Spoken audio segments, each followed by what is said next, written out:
ক্ষতিকর ভিডিও বিষয়ে ইউটিউব কর্তৃপক্ষের অনন্য দৃষ্টান্ত।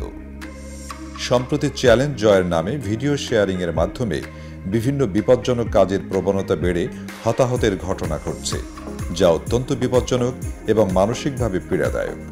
আবার এসব চ্যালেঞ্জের ভিডিও দেখে অনেকে মানসিকভাবে বিপর্যস্ত হচ্ছে, অনেকে আবার ঝুঁকিপূর্ণ চ্যালেঞ্জও নিতে উৎসাহিত হচ্ছে। এ কারণেই ইউটিউব কর্তৃপক্ষ এবার ঘোষণা দিয়ে এসব কন্টেন্ট নিষিদ্ধ করার সিদ্ধান্ত নিয়েছে। 2018 সালের মে মাসে যুক্তরাষ্ট্রের মিনেসোটার 20 বছর বয়সী তরুণী মোনালিসা পেরেস তার প্রিয় ব্যক্তি মারিও রুইসকে গুলি করার দৃশ্য ভিডিও করে ইউটিউবে শেয়ার করে এবং তা ভাইরাল হয়। গুলিতে রুইজের মৃত্যুর ঘটনায় মোনালিসার 6 মাসের জেল হয়েছিল। সাম্প্রতিক সময়ে নেটফ্লিক্সের বার্ড বক্স নামের একটি শো নিয়েও সামাজিক যোগাযোগ মাধ্যমে নতুন চ্যালেঞ্জের আবির্ভাব ঘটেছে, যাতে দেখা যাচ্ছে যে চোখ বেঁধে ড্রাইভিং সহ বিভিন্ন কাজে উৎসাহিত করা হচ্ছে, যা অত্যন্ত ভয়ঙ্কর একটি আইডিয়া।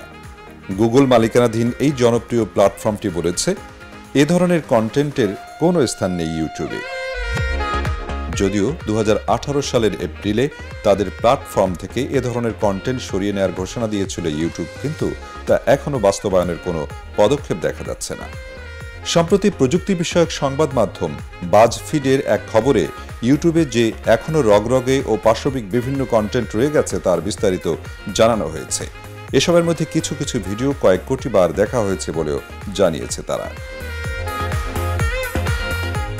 ইউটিউব কর্তৃপক্ষ বলেছে, নিপীড়নকে উৎসাহিত করে এমন বিষয়বস্তু সরিয়ে নেওয়ার হালনাগাদ নীতি বাস্তবায়ন করতে একাগ্রভাবে কাজ করছি আমরা, কিন্তু কোন কন্টেন্টটি ক্ষতিকর কোনটি নয় তার চিহ্নিত করা সহজ হবে না বলেও মন্তব্য করেছেন বিশেষজ্ঞরা।